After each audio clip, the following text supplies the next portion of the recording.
Our friend Barstool Mintzy is officially back on the show. It's been a couple of years. He is the host of Wake Up Mintzy. He does fantastic work for Barstool Sports. Again, our friend Barstool Mintzy. What's going on, man? Appreciate you taking the time. It's been a while. Yeah, good to be back on.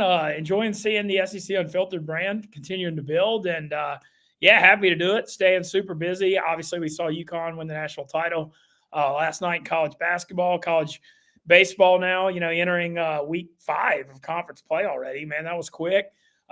Following that, and then spring football is going on. So already kind of, the Ole Miss part of me already looking forward to the biggest season, really most type season in school history coming this fall. So certainly thinking about that already. So, Mintzy, how'd you clean up in the NCAA tournament? You do pretty well gambling, or Yeah, what did it look like? did real well. I caught this crazy heater first weekend that was very lucky, but it started with I had Purdue minus 27 against Grambling, and Purdue was up 25 with like 15 seconds left. And instead of running out the clock, this walk-on who'd scored 3 points in 4 years launched this three and hit it. And like right when he hit that, I went on this like 11-game winning streak that was just literally insane. I just couldn't lose on the Friday, Saturday, week 1, but did really well week 1. And then I took UConn last night, the title game. So I had a good tournament for sure. I was going to say, I think I saw the article. I forget which publication released it, but said that bench players are receiving like death threats because they're coming in the game late and they're scoring points like the Purdue game that cost people one way or another. It's just wild, but always feels good to be on the right side of those bets. Yeah, definitely. Like I said, some luck involved. I also had one of my favorite luckiest bets I've ever hit was I got everybody at the Barstool Gambling Cave on the over in Creighton, Oregon, and it was 62-62 going to overtime. It was under by like 24.5 points, and through the first overtime, it was still under, but it went to double OT and hit double OT. So skill game there for sure. You got to love that. Well, Mintzy, let's talk a little bit Ole Miss. Obviously, you're a Rebel. I want to go back first and talk about that football season 2023, cap it off, winning the Peach Bowl against Penn State. I had to get my bowl games confused there. Winning the Peach Bowl against Penn State. First 11-win season in school history for Ole Miss football, which I was kind of surprised by that. I mean, I'm not saying Ole Miss has been one of the dominant programs in college football history, but I mean, been a solid program, but accomplishing a first. What was the 2023 season like for you, and what was maybe some of your favorite memories from what was a magical season in Oxford? The season was unbelievable, but my favorite memory, I mean, easily, I'm a Louisiana guy, and I used to work for ESPN Baton Rouge. My dad went to LSU, so, I'm kind of one of those people where the LSU game counts as like 6 games to me. And Ole Miss was losing 49-40 with 5 minutes left and came back and won a heart stopper, 55-49 in Oxford. And when that pass got batted down at the end zone at the end, and literally, I did a video that Monday, like the world's a better place and Ole Miss beats LSU. And, after they won that game, I was like, the whole rest of the season's a free roll because of how much winning that game means to me. And that was a top 3 to 5 favorite Ole Miss game I've ever attended. So that easily was my number one moment, was coming back and beating LSU like that in Oxford. I mean, that just, like I said, that Ole Miss LSU game, I've been to 22 out of the last 25. That Ole Miss LSU game is my biggest weekend of the year. And I mean, obviously the Egg Bowl is going to always be a huge deal too, but growing up in Louisiana, that Ole Miss LSU game means everything to me. And so that was my number one moment. The A&M game was a thriller, blocking that field goal at the end, winning 38-35. That was obviously a great moment. And then the second half of that Penn State game, I mean, Penn State was like a 5.5 point favorite. That was one of the craziest point spreads I've seen, but Ole Miss just beating the hell out of them in the second half. I mean, just destroyed them and the momentum that built. And then, watching with that, you saw the transfer portal, obviously. And, it feels like Ole Miss almost has an all-star team out there next year off what the Grove Collective was able to do in the transfer portal. And so, the excitement's never been higher. Going to the 12-team playoff next year, I mean, you got to think if you go 10-2, you'll probably make it now. And that's nice, too, because the thing with college football is the margin for error is so small. But now knowing you can lose 2 games and probably still get in there is pretty great. So optimism's never been higher in Oxford. The Grove Bowl's this weekend. It's a 7-on-7 deal. But, all that does is just gets me pumped for the fall. Is it 7-on-7? I don't think I knew that. And we've talked. They announced that the last couple of days. They're going really going 7-on-7. Okay. But you just can't risk it. It makes sense. Yeah, you just can't risk any injuries in the spring game, and they don't want to show too much. So So yeah, just excited for the fall. Kind of already looking at my schedule. Ole Miss at South Carolina, October the 5th. Certainly, on my radar. The Juice Wells returned to Columbia, which I know is going to have a little animosity to it. So that'll be a lot of fun. But Ole Miss's schedule, looking ahead, the 4 non-conference games are super weak this year. At Wake Forest is the toughest one, but it's like Middle Tennessee, an FCS game, and Georgia Southern. So it really is going to feel like September is kind of preseason in a way. And then September 29th, Kentucky comes to Oxford, and it really cranks up from there. Mintzy, how much more satisfying does it make it watching the demise of Mississippi State and what Brandon Walker's got to deal with? It's fun. Even though I almost wish they could. I say it's fun, though. What I will say is this. It's hard to reveal too much in it because of Mike Leach passing and what a legend he was to the game. It was a lot more fun when he was there and they were like competitive, like 7 to 9 wins for the Egg Bowl. And, it's definitely always fun to see State struggling for sure. But, I would rather Leach still be around, and that kind of makes it weird to like reveal in it when that's what caused it. And then Kiffin hires Zach Arnett, which felt like kind of an evil genius move. So, yeah, I love that hire, actually. Yeah. No, he's a good defensive coordinator. Very good honestly, coach. As good as the Ole Miss offense has been the last few years, Mississippi State's defense gave them problems every year. The Egg Bowl 17-7 this year. All the last 3 years, Ole Miss has kind of struggled on offense against them. So Kiffin obviously hired him just because he respects him so much. And, this staff is just loaded. I love what Ole Miss has done. They've got one of the best staffs in the country now. And I thought that was a great move. I had Joe Cox as tight end coach. I really like that move. And Brian Brown coming back to help coach the secondary. It's a loaded staff. And, it's fascinating because college football, like no one knows what the future holds. Everything's changing with the NIL world. Like who knows what the landscape's going to look like in 3 to 5 years. Heck, the Big Ten and SEC could be their own thing at that point. But Ole Miss is kind of, they see their window. They're all in with the 12-team playoff, and I've really never seen a program be more all in for one season than what Ole Miss is 2024. Mintzy, where does the Grove rank when it comes to tailgating experiences? And I ask you this because we will be going on like an SEC Unfiltered tour. I'm going to be seeing a lot of stadiums and campuses that I've never seen before. Ole Miss, Vaught Hemingway, certainly going to be on that list. And again, I've never even been to Oxford or been to the state of Mississippi, much less an Ole Miss game. So first, the Grove, the tailgating experience. We've heard a lot about it, but where does it rank now? Oh, it ranks right at or near the top. It's just so unique. The thing is, it's different than every other tailgating experience, and people love to hate on it because it's so ranked so high. But I don't see the problem with a bunch of beautiful women walking around a gorgeous area campus on a fall Saturday. The only negative on the Grove is not being able to have the grills there, but I think it's a fair trade-off because it's too small of an area to fit that. Whereas, you see, and I know Columbia is like that too, where it's more spread out all over the campus. But yeah, I think it's there at the top for a reason. And yeah, it's awesome. But what's fun about the Ole Miss thing now is, Ole Miss, the Grove was always ranked high, but stadium atmosphere at Ole Miss, the Vault was always used to be ranked, toward the bottom of the SEC. And they have changed that completely. The last few years, they put a new speaker system in there and then they bolted around years ago. And, they've got that thing turned up with drone shows and laser shows and lights. And it's crazy how different the game atmosphere is now.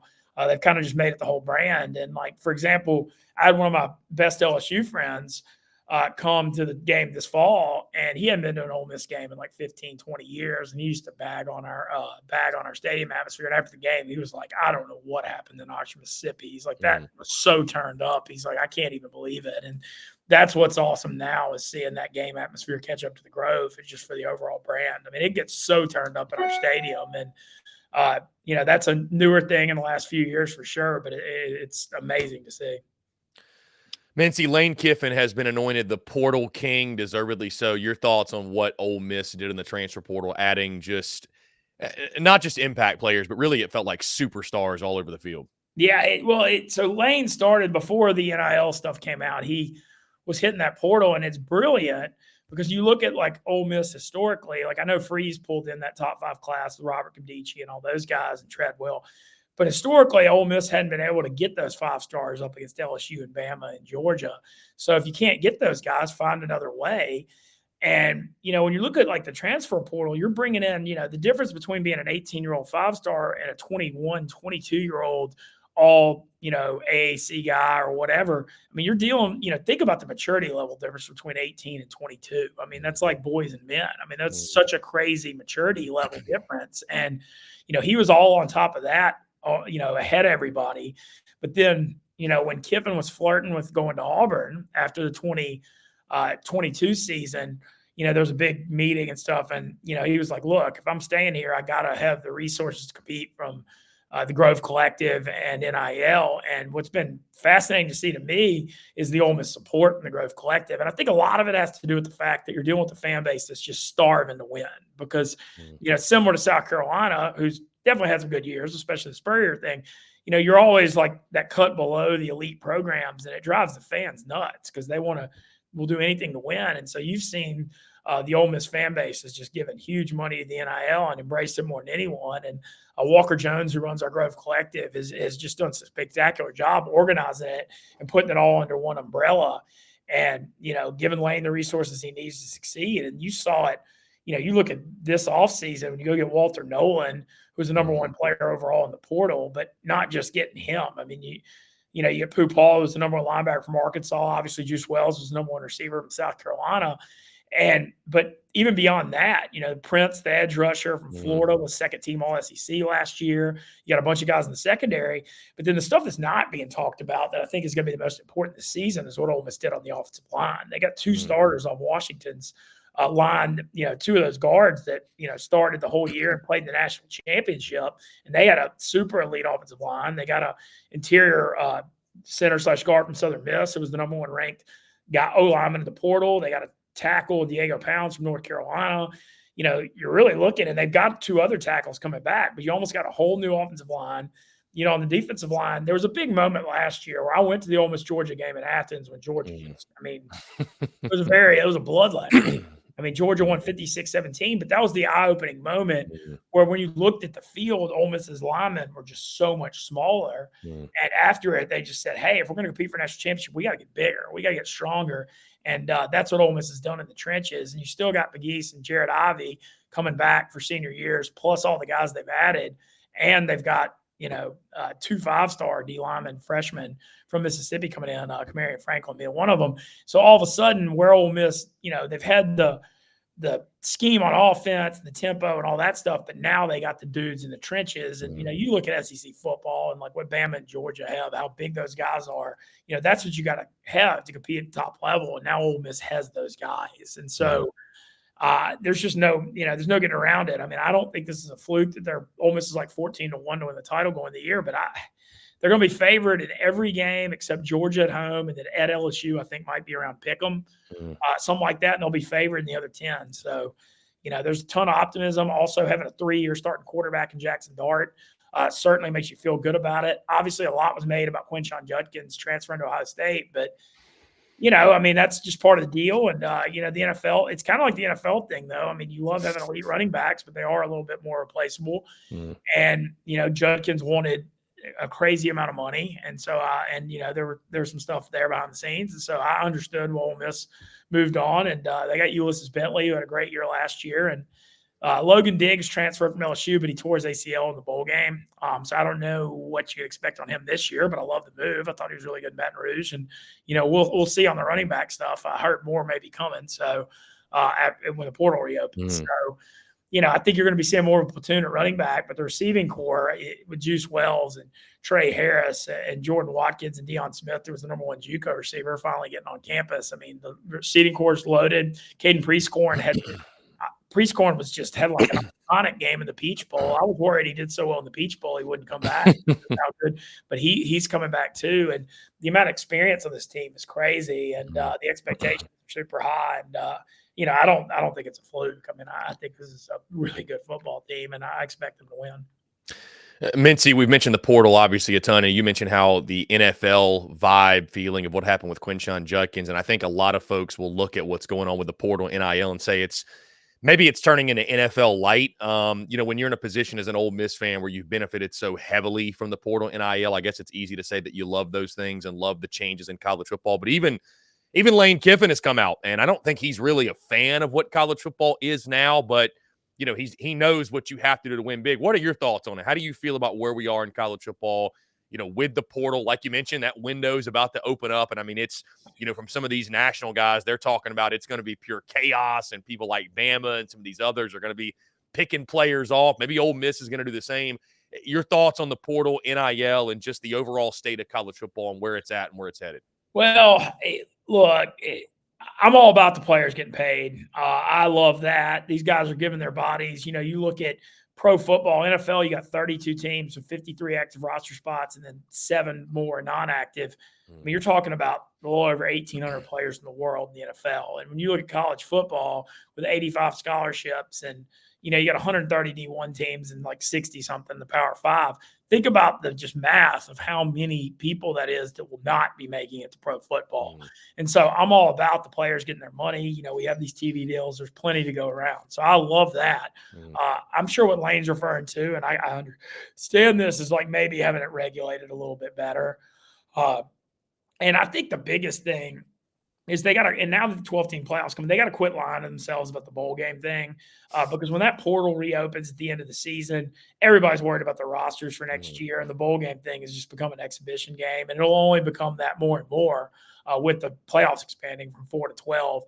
I like Danny Cannell's idea. I think you do week 0 bowl games. I think it would be a lot of fun if you had these like national matchups all over the country in week 0 to just kind of start the season. And then fans would travel a lot more because coming off the summer, everybody would save up to travel to the opening bowl game as opposed to having them over Christmas and New Year's where it's like so much more difficult. So I think the bowl game thing is the biggest thing that's got to change.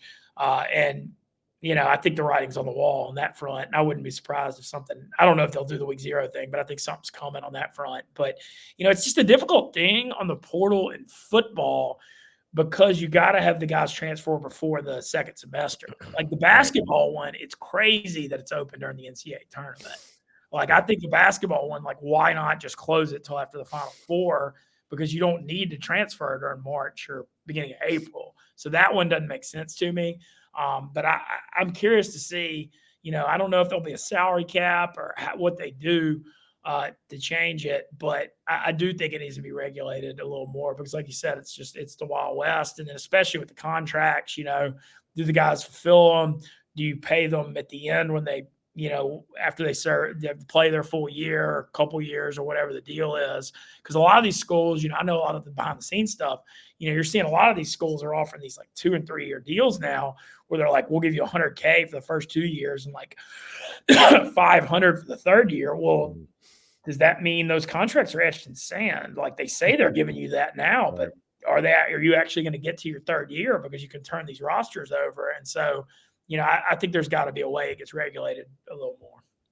So, Mintzy, we've talked about the roster, which I think it's fair to say this is the most talented roster on paper in Ole Miss football history. We talked about the schedule. College football playoff or bust. That's what I'm getting to. That's got to be the mentality in Oxford, right? It feels like less than 10 wins. I was asked the other day, could you see Ole Miss going 8-4, 9-3? I said, I feel like less than 10 wins is going to be a failure. I mean, is that fair? I can't believe we're living in a world where we're saying if Ole Miss doesn't win 10 games, it's a disappointment. That is crazy because, as you said, they just had their first 11-win season in school history. But 2 of the last 3 years, they went 10-2. Matt Corral got them to the Sugar Bowl, and they got hurt in that Baylor loss. But like 2 of the last 3 years, they would have made a 12-team playoff. I think they would have come in around the 11, or between the 10 and 12 seed both years. And those teams are going to be as good as they were. Nothing compared to what we're going to see this fall. And then when you also just look at the way the schedule works now, Bama's no longer, because of the schedule changing in the SEC, Bama and Auburn aren't on the Ole Miss schedule anymore. When you're looking at breaking it down, I mean, they got Kentucky at home, Mississippi State at home, Georgia at home, and Oklahoma at home. And, I actually personally think Oklahoma is going to struggle this year. I really do. They got to replace their whole offensive line. Jackson Arnold is got a ton of talent, but he's still very young. And I think Oklahoma in the trenches and on defense is they're going to get hit by this SEC thing and learn how physical it is. So I don't think they're going to be, I think they're going to struggle a little bit this year. And then the the road games, obviously at LSU is going to be really, really tough. I mean, especially because Ole Miss won last year, and LSU has a bye week in front of that one. So that October 12th date's like triple start on my calendar already. But the other ones, at South Carolina, at Florida in November, at Arkansas, I mean, you're going to be favored in them. Not saying that means they're going to be easy to win, because South Carolina, historically is a really, really tough underdog. And I know how crazy that stadium atmosphere is. I mean, heck, I remember the last time Ole Miss was top 5 preseason. I went to that Thursday night game when South Carolina won. So you can't take any of it for granted. That's for sure. But you got to feel really good about it going in. And when you look at this Kiffin era, what's been different than the Freeze era, even when they were good, Kiffin wins all the games he's supposed to win. Ole Miss hadn't gotten upset at all as a favorite under Kiffin. They hadn't won a ton as an underdog, but the games they're supposed to win, they win. And if they just do that, you're looking at 10 wins and a playoff spot. So, yeah, very, very excited for a lot of reasons. That's for sure.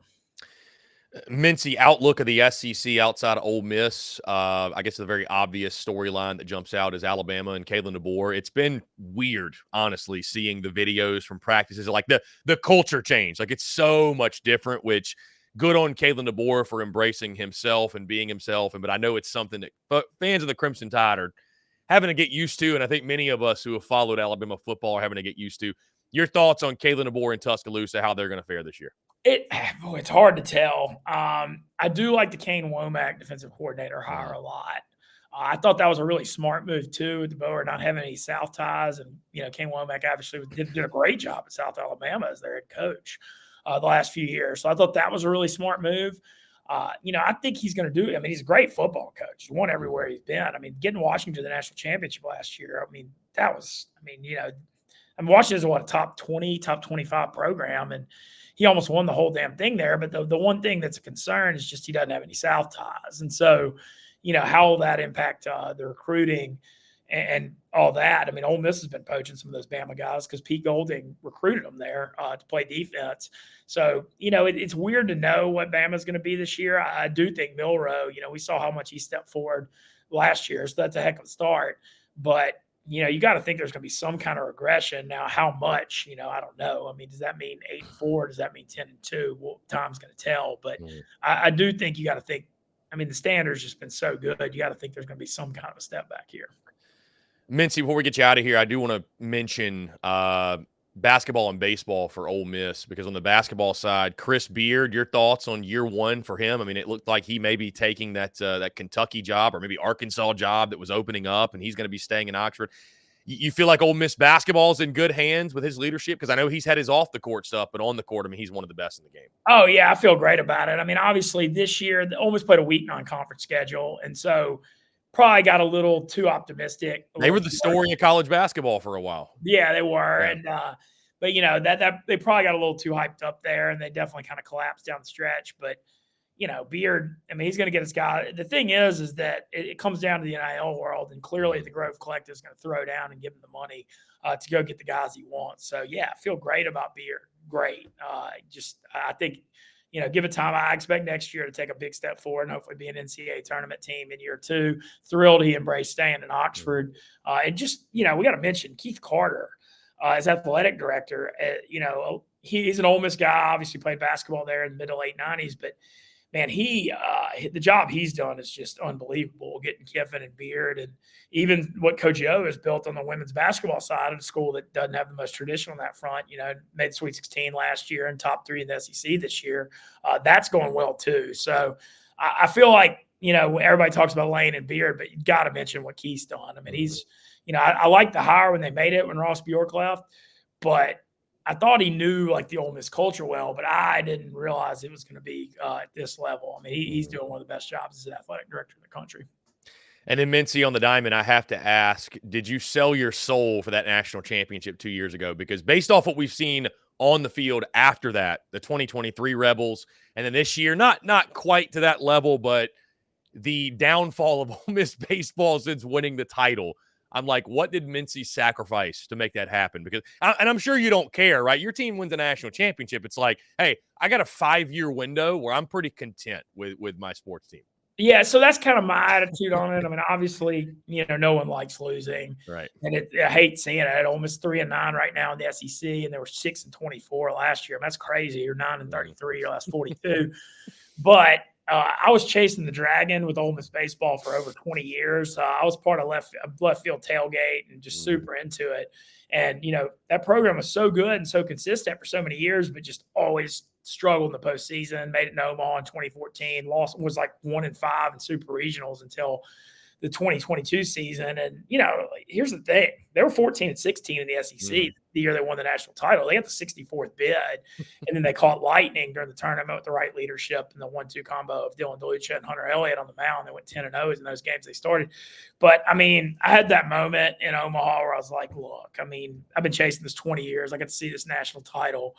What will be will be. Obviously, hope Yanko can rally them and, salvage something of this season. But, I mean, I still care and love it. I'm not saying I don't, but, I'm not going to lose any sleep over it. That's for sure after what happened 2 years ago because, to win your first national championship, I mean, that's what it's all about. Mintzy, final thing, and we'll get you out of here. What's Dave Portnoy going to do for you if Ole Miss wins the national title in football? Anything special, you think? Or is he's probably going to who knows? Probably try to belittle it. I have no idea. I'm just curious. I feel like there's got to be something.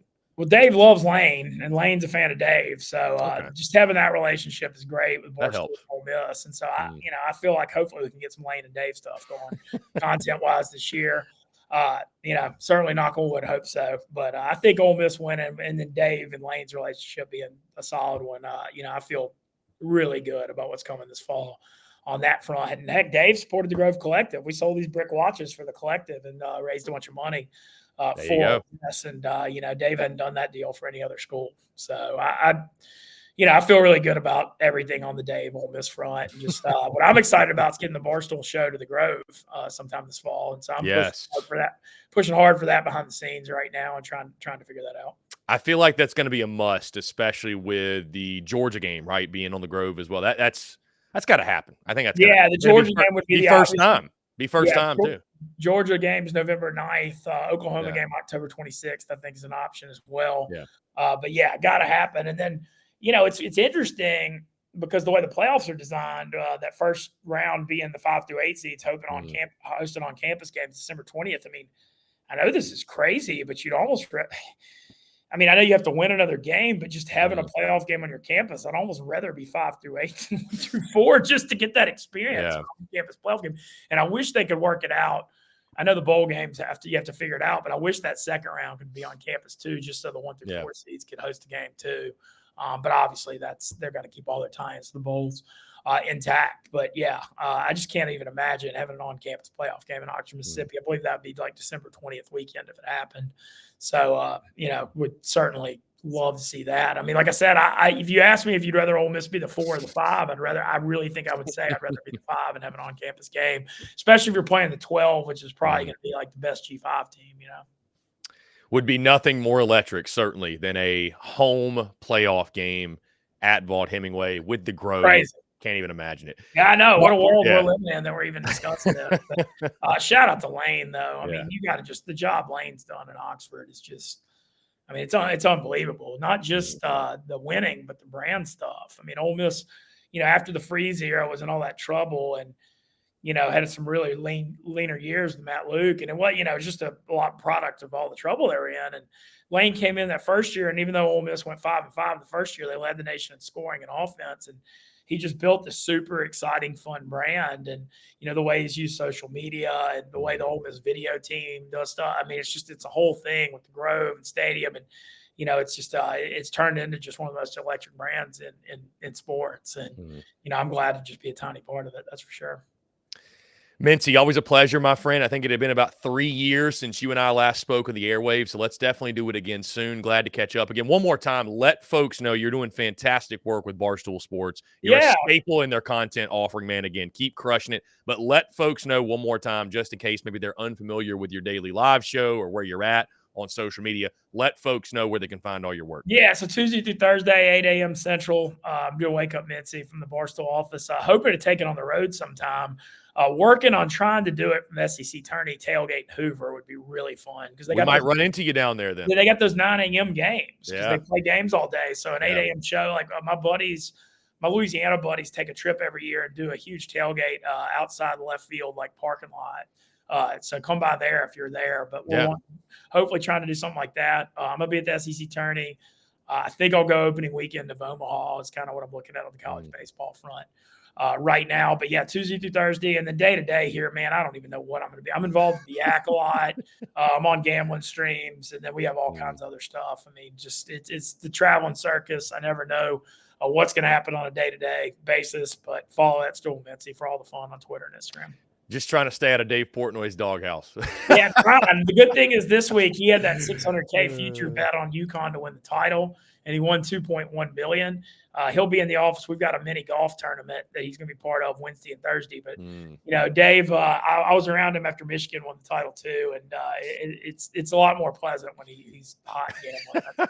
I'm hoping this week is a good day. You got to get him to throw a future on Ole Miss football. I think there's a lot of value in that. Man, I'm going to try. You know, what I really want is for his dog, Miss Peaches, to meet Juice Kiffin because I feel like Miss Peaches and Juice Kiffin are the collab we all need. Yeah, the two most famous dogs on social media right now. So I would imagine like a Dave and Lane walking their dogs thing would be unreal.